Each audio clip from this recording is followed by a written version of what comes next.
They say the battlefield shows you who you really are. But my battle began long before any uniform. I was 29 when I walked into a hall I wasn't supposed to enter. Rows of officers in press dress blues turned to watch me. Some looked confused, others looked annoyed as if I was an intruder, but no one spoke, not at first. 10 years earlier, I'd been the woman nobody wanted to claim. The quiet soldier they forgot to name in reports, the sister who never made it onto the family's holiday cards. Yet here I was, medals pinned to my chest, my name engraved in the program they all held.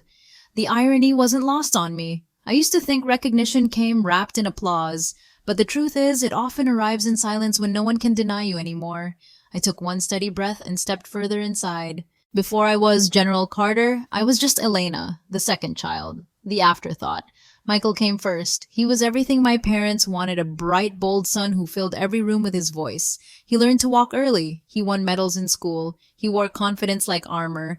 My father, Colonel Arthur Carter, used to say, "That boy was born to lead." My mother would smile and nod, pride softening her stern face.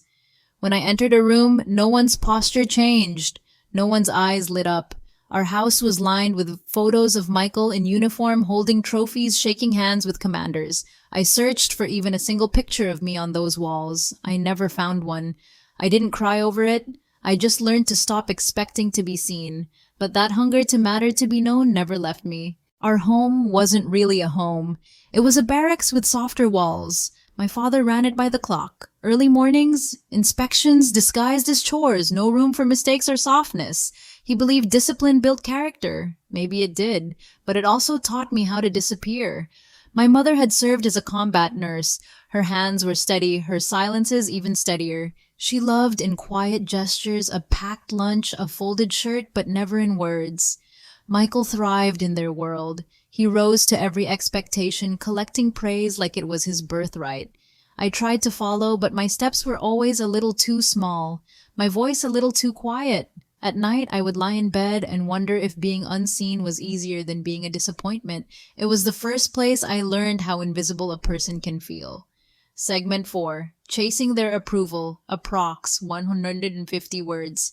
I thought if I tried hard enough, I could earn space in their eyes. So I joined every club at school. I brought home perfect grades. I volunteered for things no one wanted to do.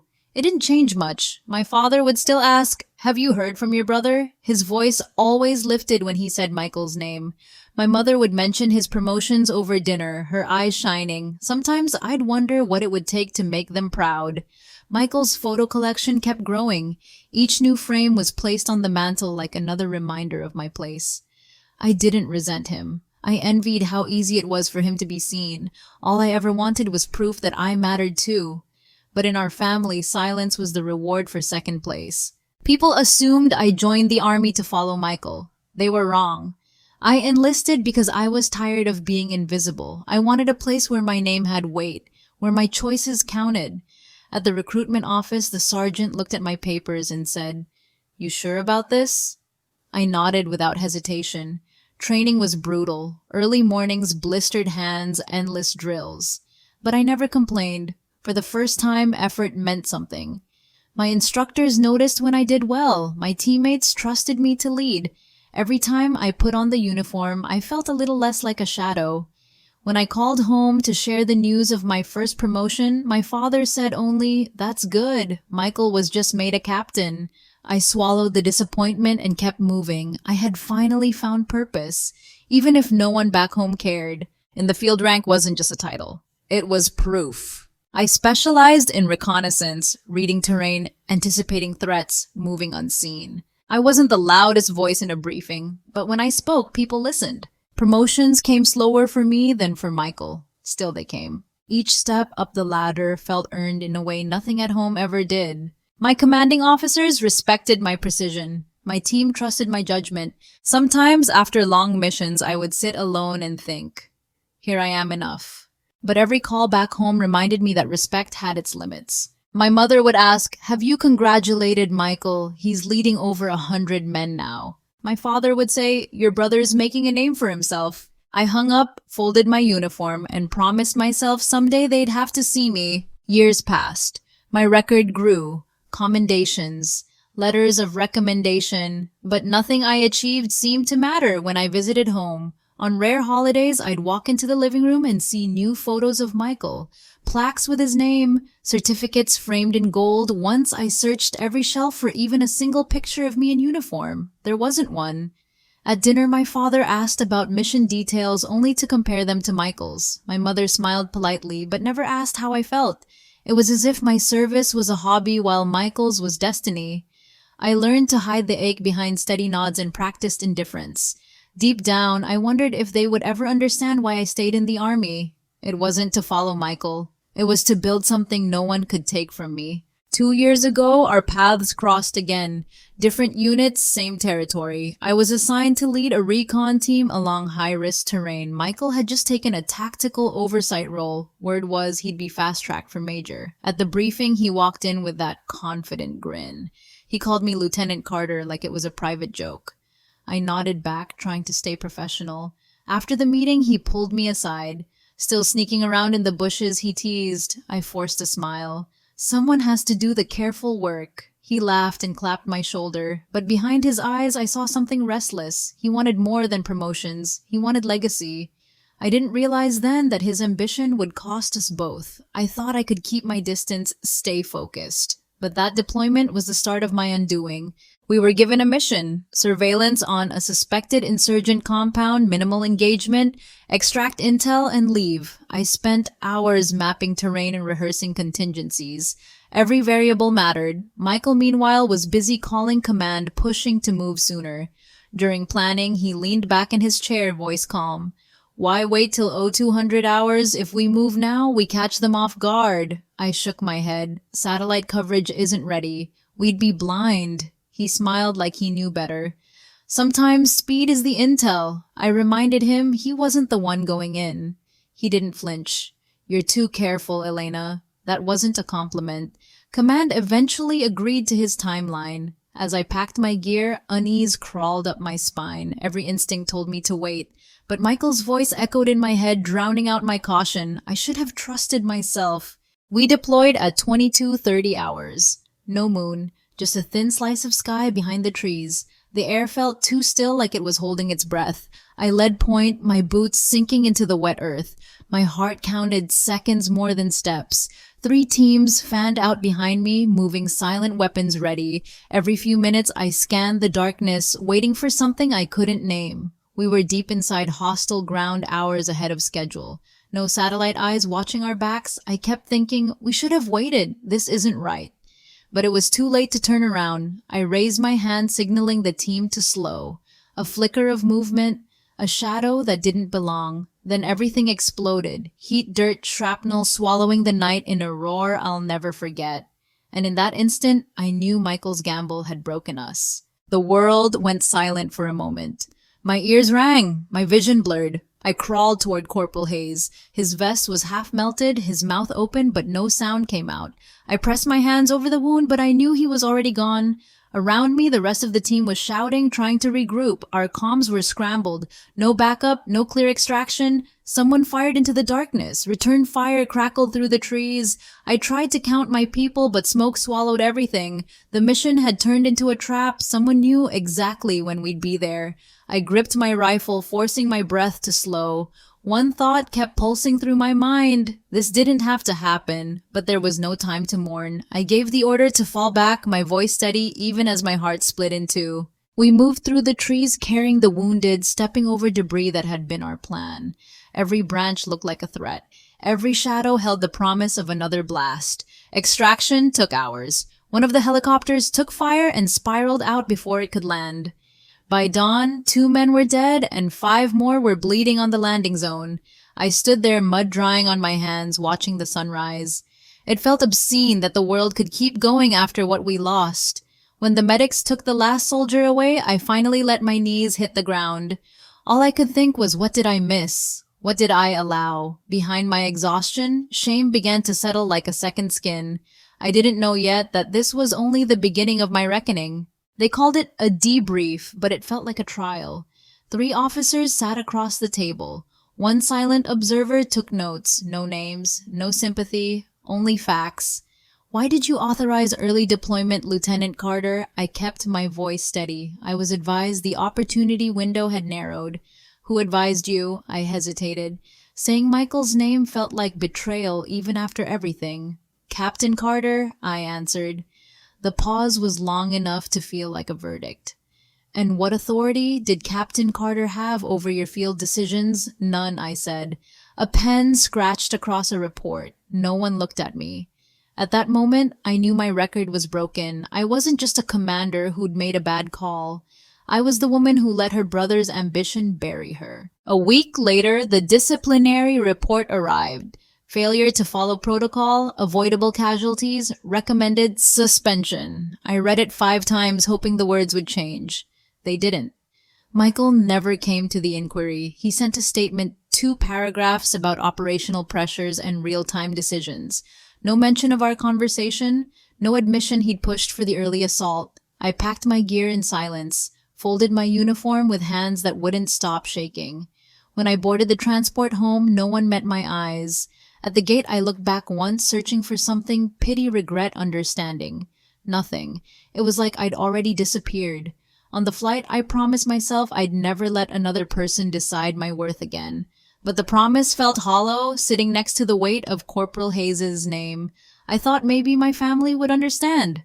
I walked into the living room, still in uniform. My father sat polishing the corner of Michael's newest promotion photo. He looked up once.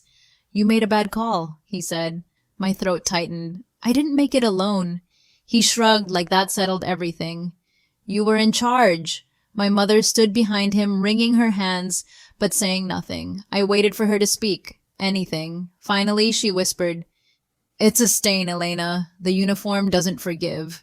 I nodded, though every part of me wanted to scream. That night, I lay on my childhood bed staring at the ceiling. I waited for someone to knock on the door, to say it wasn't all my fault. No one did. By morning, I knew this house would never be a refuge again. In the kitchen, I found a sealed envelope with my name in my mother's handwriting. For a moment, my heart lifted. Inside was an invitation to Michael's promotion ceremony. Major Michael Carter, date, time, dress code, no note, no warmth, just instructions. I held the paper until my hands started to tremble. Part of me wanted to tear it to pieces, to leave it on the counter as proof I was done trying. But I couldn't. Even then, some part of me still hoped for something, recognition maybe, or simple decency. So I pressed my uniform one more time, polished my boots, tied my hair up the way my father said looked sharp. I told myself I was going for closure, but deep down I still wanted them to see me, just once. I arrived early, hoping that would make it easier. The hall was grand, all polished floors and heavy doors. An officer at the entrance checked his list. His brow creased. Name, Lieutenant Elena Carter. He scanned the page again. I'm sorry, ma'am. You're not on the guest list. I swallowed. There must be a mistake. I have an invitation. He didn't look up. If you're not listed, I can't let you in. I turned to the glass doors. Inside, I saw my parents laughing near Michael, my mother adjusting his tie. For a moment, I felt 12 years old again. I faced the officer. My voice was calm. It's fine. Forget it. I walked away without looking back. That was the last day I spoke to any of them. No calls, no messages, just the quiet relief of leaving them behind. I didn't cry on the drive back. I didn't feel much of anything. It was like my heart had shut off to keep me from breaking apart. Within 72 hours, I signed my leave papers. Extended absence pending review, the form said. But we all knew what it meant. I cleared out my locker, returned my sidearm, folded my name patch into a neat square and placed it on top of my duffel. A reminder of how quickly they could erase me.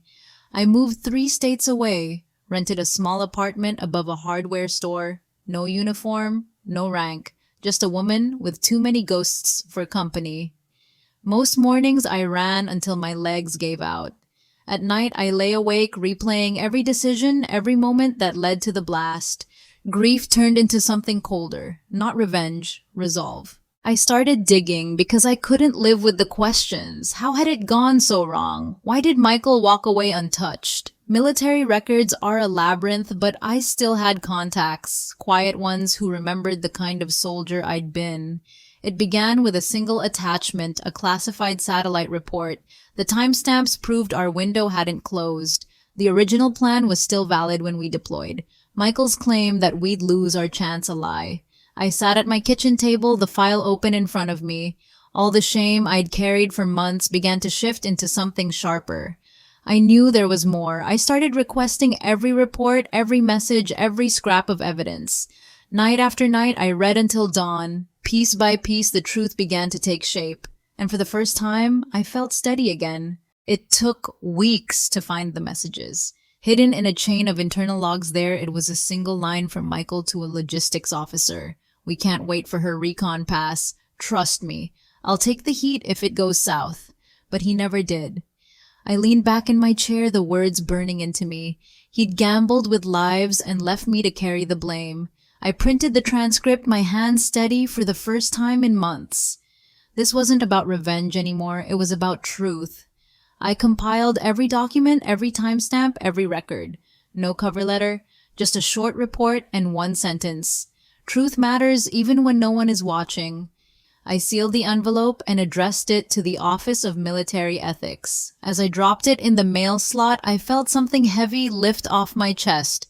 Segment 21. Waiting approx 150 words. The days after felt endless. I woke before dawn, ran until my lungs burned, then sat by the window watching the street below.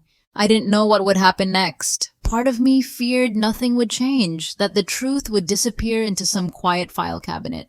But another part held on to hope, thin as it was. 3 weeks passed, then 6. No word, no confirmation that anyone had even opened the packet. At night, I lay in bed and thought about Corporal Hayes, about my team, about all the silence I'd accepted. Some mornings, I almost wished I hadn't sent the report. It would have been easier to keep hiding. But deep down, I knew the cost of that kind of silence. I'd carried it long enough, so I waited. Because sometimes waiting is its own kind of courage. It was early when the phone rang. I almost didn't answer. The voice on the line was steady official. "This is Colonel Stanton. Am I speaking with Elena Carter?" My pulse thudded in my throat. "Yes. We've reviewed your report. The evidence is clear. You were not at fault." I pressed a hand over my mouth, holding back everything that wanted to break free. "We've amended your record," he continued. "Your rank is restored. You're eligible to return to active duty." I closed my eyes. For a long moment, I couldn't speak. "Thank you," I whispered. "There's nothing to thank me for," he said gently. "You earned this." When the call ended, I sat in the quiet. No celebration, no applause, just a simple fact: I hadn't failed. Someone finally believed me. Returning wasn't what I imagined. No ceremony waited, no handshake at the gate, just a badge, a locker key, and the familiar scent of metal and dust. I walked down the corridor where I'd once felt like a ghost. Some people looked up when I passed. A few nodded. Most just kept moving. It didn't matter. I wasn't here for them. I unpacked my duffel, smoothed my uniform across the bench, and pinned my name patch back in place. It felt heavier now, not from shame, but from everything I'd survived. When I looked in the mirror, I didn't see the woman who had walked away in disgrace. I saw someone who had refused to stay erased. That was enough. I took one steady breath and stepped back into the world I thought I'd lost. This time, on my own terms. Assignments came slowly at first. Smaller missions, cautious eyes watching to see if I'd break. I didn't. I led with the same quiet precision that once made me invisible. But this time, no one overlooked it. Reports with my name began circulating up the chain of command. My record, once marked by disgrace, turned into a list of steady successes. People started to nod when I entered a room. Some called me ma'am without hesitation. It wasn't glory. It wasn't a parade. It was something better, earned respect that couldn't be gifted or taken away. At night, I still dreamed of the blast, still saw Corporal Hayes' face, but the shame that used to follow me everywhere had softened into something else. Resolve. A promise I made to myself: never again would I let someone else define my worth. Years passed, though not as many as you'd think. I rose through the ranks with no shortcuts, no favors, just work, just proof. Each mission, each report, another brick in the foundation I built myself. I learned that strength wasn't always loud. Sometimes it looked like staying when it would be easier to leave. Sometimes it was telling the truth when silence felt safer. I became the officer others came to when they needed someone steady. Not the most charming, not the most decorated, but the one they trusted to stand her ground. One morning, a message arrived, an invitation to an anniversary celebration for the 12th Infantry Division. My old division, the same one that once buried my name in paperwork. I read it twice, then set it on my desk. It felt like a door I never thought I'd see again. The envelope was official, marked high priority. Inside, a letter typed in perfect lines. All high-ranking personnel are requested to attend. Distinguished commendations will be awarded. My name was on the list of honorees. General Elena Carter. I traced the letters with my thumb, remembering the day they told me I wasn't on any list at all. At the bottom, I saw two other names, Colonel Arthur Carter, Major Michael Carter, my father, and my brother. I let the paper fall onto my desk. I thought I'd feel triumph, maybe satisfaction.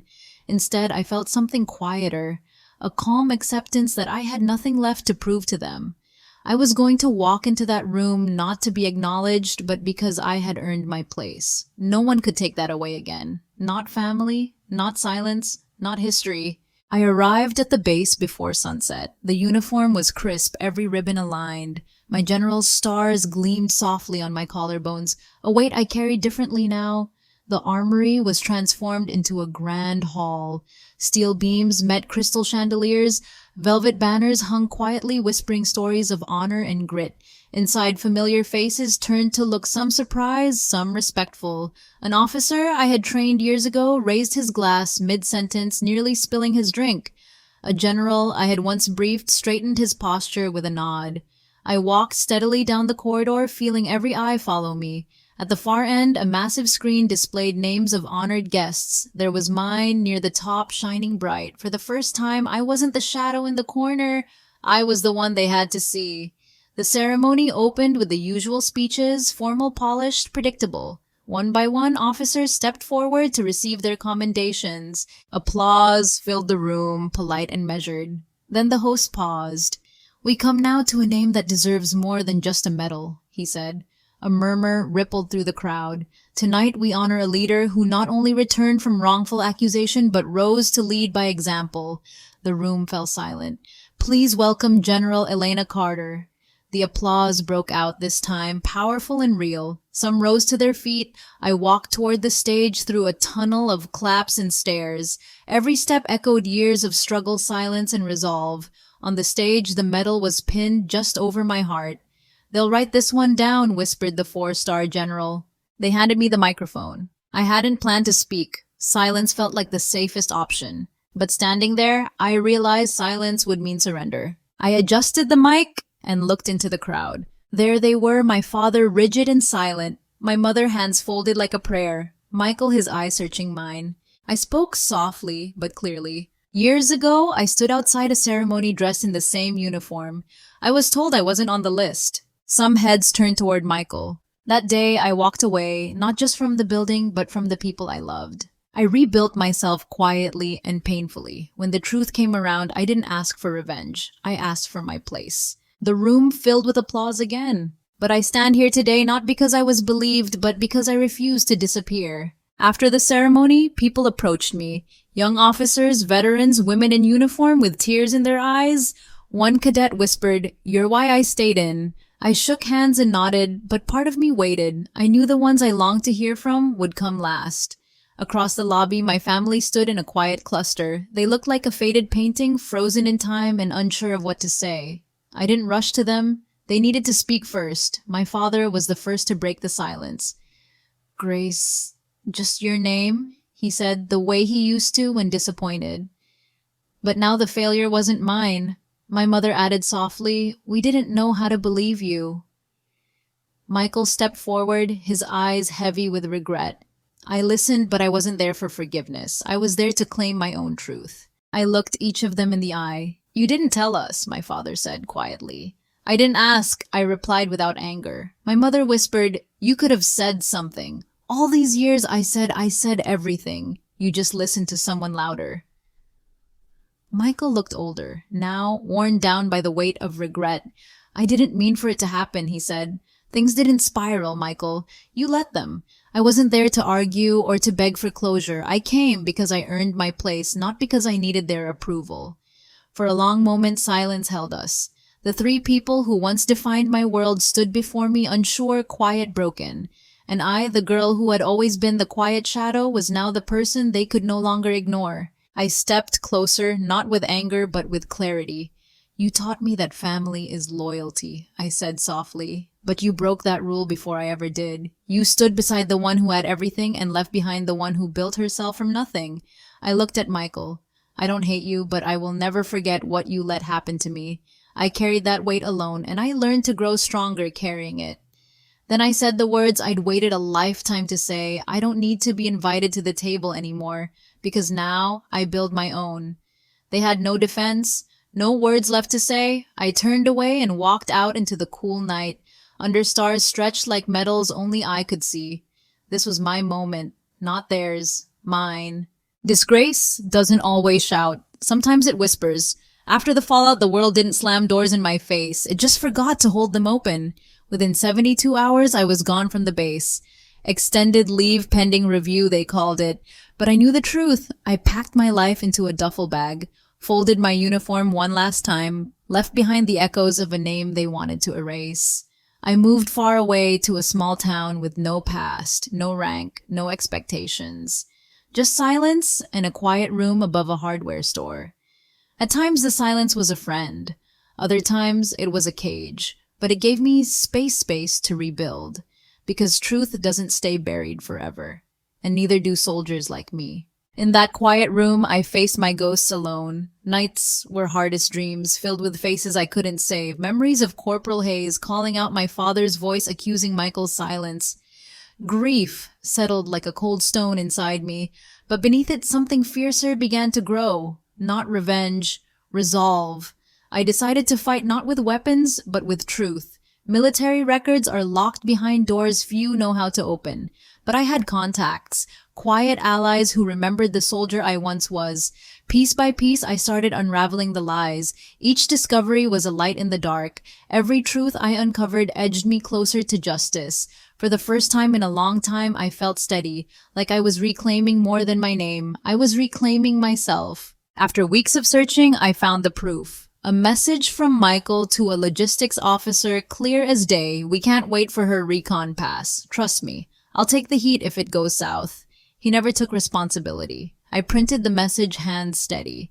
This wasn't about revenge anymore. It was about the truth. I gathered every report, every chat log, every timestamp. No cover letter, just a brief report and one sentence: truth matters even when no one is watching.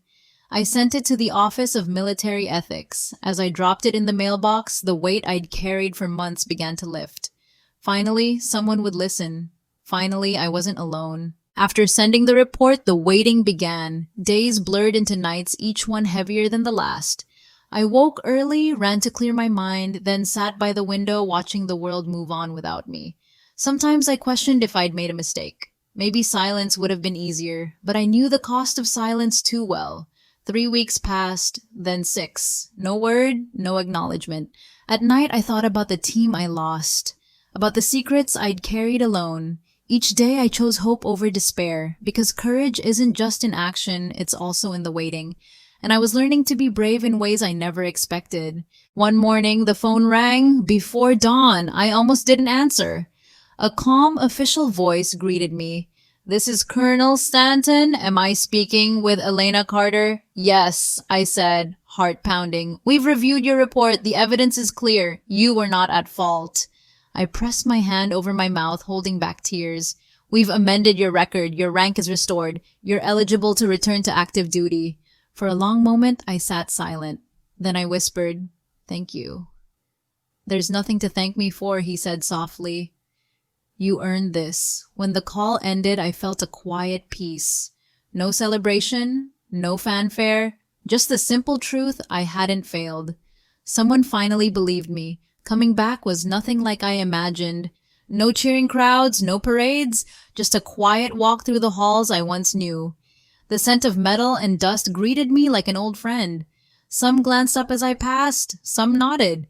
Most went about their business, eyes elsewhere. I didn't need their approval. I unpacked my duffel, smoothed out my uniform, and pinned on my name. Looking in the mirror, I saw not the woman who had fallen, but one who had risen. Stronger, determined. The shadows of the past still lingered, but they no longer defined me. I had returned not to prove anything to anyone, but to reclaim my life, my purpose. On my own terms, this time I was ready. Assignments came slowly at first, small missions, careful eyes watching me. I led with the same quiet precision that once made me invisible, but now my work couldn't be ignored. Reports began to mention my name. My record, once stained by disgrace, transformed into one of steady success. People started to nod when I entered a room. Some called me ma'am without hesitation. It wasn't about glory or applause. It was earned respect, hard-won and unshakable. At night, the memories of that mission still haunted me, but the shame softened, replaced by resolve. A promise to myself, never again would I let others define my worth. I was no longer invisible. I was a leader, and I would never disappear again. Years passed, but I didn't stop. I rose through the ranks, no shortcuts, no favors. Each mission, each report, another step toward the woman I was meant to be. I learned strength isn't always loud. Sometimes it's standing still when the world expects you to fall. Sometimes it's speaking truth when silence feels safer. I became the officer others turned to, steady, reliable, unbreakable. And in that final moment, standing under the stars, I knew I didn't need anyone to invite me to the table anymore, because now I build my own. This is my story, not just of survival, but of reclaiming power, of finding myself after being forgotten, and most of all, of knowing my worth no matter who tries to take it away. I am Elena Carter, a soldier, a survivor, a leader. If me journey moved you, please share your thoughts in the comments. Your voice matters. Don't forget to subscribe and join us for more stories of strength, truth, and courage. Together, we'll keep uncovering the stories that inspire and empower.